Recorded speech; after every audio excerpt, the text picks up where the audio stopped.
Good Sunday morning, everybody. I decided I was going to go ahead and cut a video before church. And, I got to get me some Jesus. And, yeah, I do believe in Christ. He's my Lord and Savior. And you can either live with that or not. That's your choice. But is that a gamble you want to make on your soul? I don't know. Anyways, yeah, I'm feeling good today. If you guys remember when I first started my channel, I was moving things down from the shop. And one of the things that I moved had busted. And you can see a couple of, 4 barrels of a Flakvierling 38. I believe these were like 20 millimeter rounds that came out of these things. But I said, when I get all my other stuff done, I'm going to put this thing back together and repair everything that's broken. And I did that. And there was 2 pieces missing that I couldn't find. But unless you knew what they were, the average person won't notice that they're gone. So anyways, over the last 2 days, once I got the M422s done for Daryl, I started putting this thing back together, doing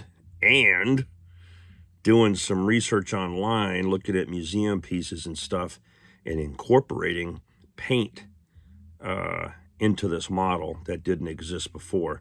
So if those of you that have the Dragon models 1/6 scale Flakvierling 38, you're either going to get it in all, Panzer Gray, or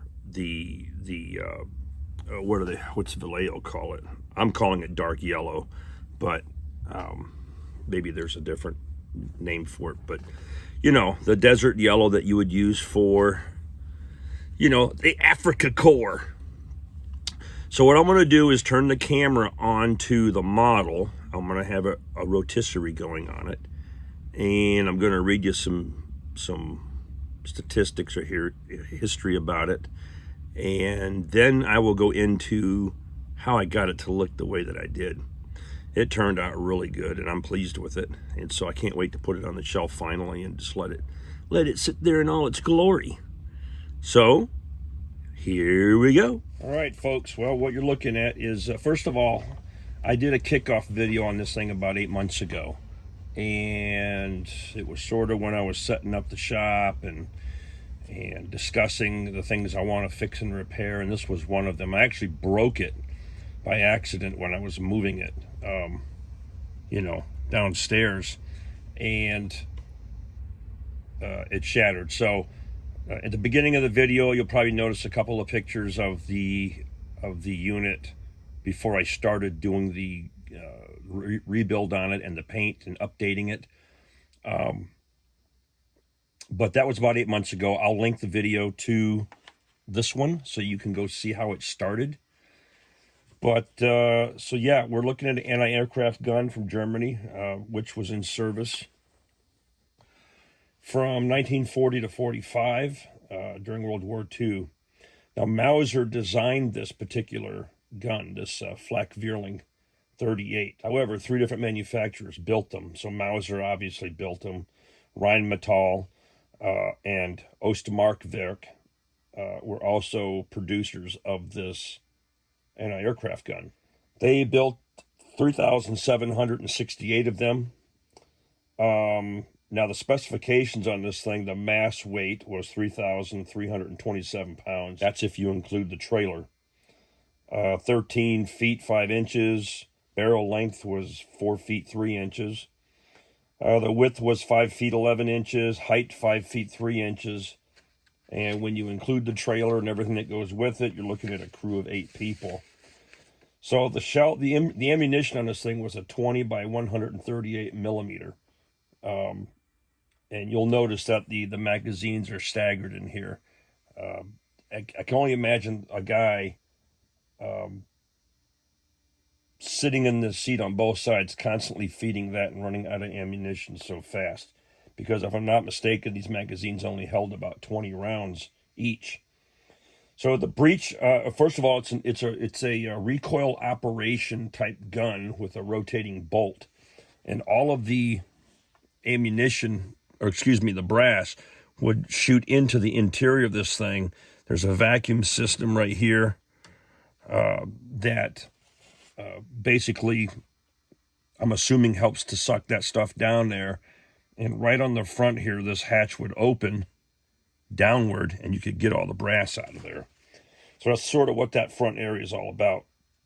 Now this thing, the elevation on this is negative 10 degrees, plus and minus 100 degrees, at 360 degree traverse. The rate of fire, 1,800 rounds per minute cyclic, 800 rounds per minute practical. The muzzle velocity was 2,953 feet per second. The effective firing range, 2,406 yards. That's as an anti-aircraft function like you see it now. But if you're on the ground and using it, then you're looking at a 5,230 yard maximum firing range. So you have 4 20-round box magazines that feed the system. And I suspect when this guy's rocking and rolling, they're going to run out pretty quick. So somebody needs to be replenishing these 2 operators. So yeah, that's it. It's pretty cool. And but let me slow this thing down or stop it, and then kind of give you an idea of how I painted this and the paint colors that I used. I just put this here for background reasons. This is one of my hang-along Panthers that I did a while back. But, so anyhow, how did I do this? When you guys get these things from Dragon Models, especially if they're pre-assembled, they are either completely yellow, with the exception of the guns, right? And a little bit of their pre-shading, or it's Panzer gray with similar shading. So the magazines would be painted already, and so would the guns. But everything else is painted the color of the rest of the sheet metal. So what I did did a little bit of research online and checked out a couple of different museums to sort of get some close-up views of what's going on, so I could make some paint corrections to the model.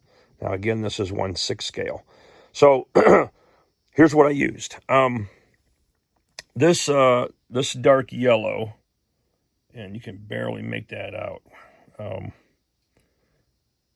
But this is the closest that I could find to match the desert yellow that's used on this, because a lot of these little pieces, when I dropped it, broke. I shattered a lot of the mounting bracketry.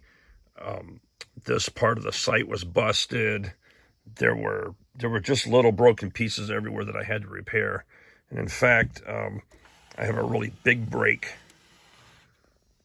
right there that I cannot safely get that pushed back in. So just sort of touched it up, and if I don't say anything to anybody, they probably won't even notice it. But a lot of these handles busted off, and in 3 pieces, and so I did what I could with the repair work. But you can tell that I've done a lot of coloring to it. So touch up was this. And then I went to this Panzer dark gray 71056. Now in the museum pictures that I saw, these hydraulic cylinders, I've seen them black, I've seen them the yellow, and I've seen them a dark gray color. I did put some chrome on the hydraulic cylinder and some flat black on the tip. So that would take this chrome, this Panzer dark gray, and I don't have the black, but that's what I used to paint those. I also used the Panzer gray to do some of the chipping, and I'll talk about that a little bit later. The sight system up here. So the one I saw that had good clear pictures sort of had a, out of the factory, new old stock type setup, and it was painted green like this. And actually the bracketry back here and this up here was painted green. And there's a sight that is missing. There's some kind of a flip-up deal that goes here that never came with a model, but I can see it on the real thing. So I opted just to paint the rail, you know, and the adjustment here. This is a weighted pendulum. So in theory, as the gun, if I can do this without breaking it. Hang on a minute. In theory, when the gun elevates like this, that weighted pendulum would come down. All right. And not exactly how it works in relation to this bar, and I'll explain that in a minute. But these sights pivot with that. Okay. So it has to do with the horizon and things like that. Now, this bar right here it flips, it rotates this entire length, and there's some graduated numbers along the surface of that gauge. That also has something to do with range determination and stuff like that. Maybe the lead or whatever. But so it's black. I went ahead and painted it black. All right. Now, I used this yellow Oliva 70892 to get that green painted effect on there. Okay, the wood. Now you'll notice that when you get the model, it'll be painted the same color as the entire gun, and they actually had wood down there. So I wanted to get a wood feel, a wood grain feel, and the way I achieved that is I used 2 coats of 71077 wood, and when that dried, I took kind of a rough, wide brush and put 1 coat of wood grain transparent on there. And so if you kind of wave the brush a little bit as you paint it, you sort of get a wood grain effect. So to me, that worked out just fine for my needs. All right, let's get those 2 out of the way. I did use a bronze color, 70998 bronze, for the handles on these dials. And I put them on here too, where the hand cranks are. So a little conflicted on that one. The pictures that I found showed what appeared to be like a bakelite color for the handles, because you have to imagine that those things are probably loose as you crank it, right? So I just don't know if they were a brass material or whatever, but I went ahead and painted them that color, and then I'll put some black panel liner on there to kind of tone it down. But they were definitely different than what was on the handle, so I used the bronze for that. Gunmetal, I didn't use much of this at all. I just did some touch-up work on the guns. The silver metallic I used for very,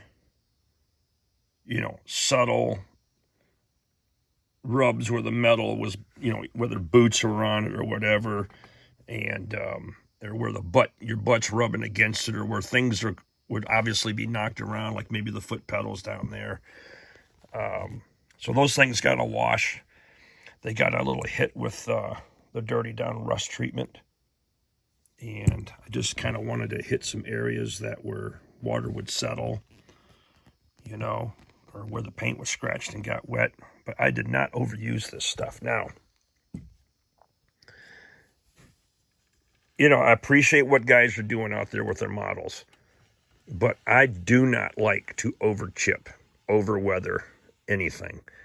I've been in the military for quite a while. I've seen lots of old vehicles, and I just think that, is less is more when it comes to the detail work. And what am I hung up on here? I think I'm hung up on something. Yeah, I just want to be able to spin this around for you. So, less is more. What do I mean by that? Just a couple of chips, all right? You don't need to chip every single corner, every single crevice, every single seam. Just hit a couple of small areas, all right? And you'll be good to go. This area, yeah, it's probably handled quite a bit. It's obviously the part that gets hooked up to the trailer. But you can see here that I really keep it. I keep these things kind of low. Some more little chippy areas. I did a little more down there because, you know, hey, the guy's sitting here and that's where his feet are going. And I'm sure he's rubbing into things. He's hanging equipment off the seats, stuff like that. So I just kept it light. So there you have it. It's functional. Oops. You know, the gun goes up and down. The seat locations fold up. These fold down and fold up. The shields will close.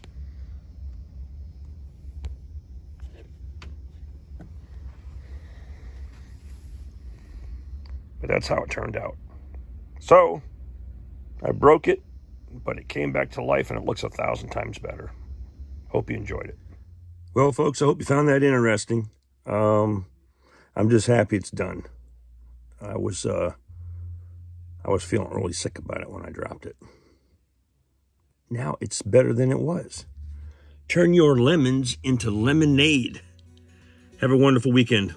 Love you guys.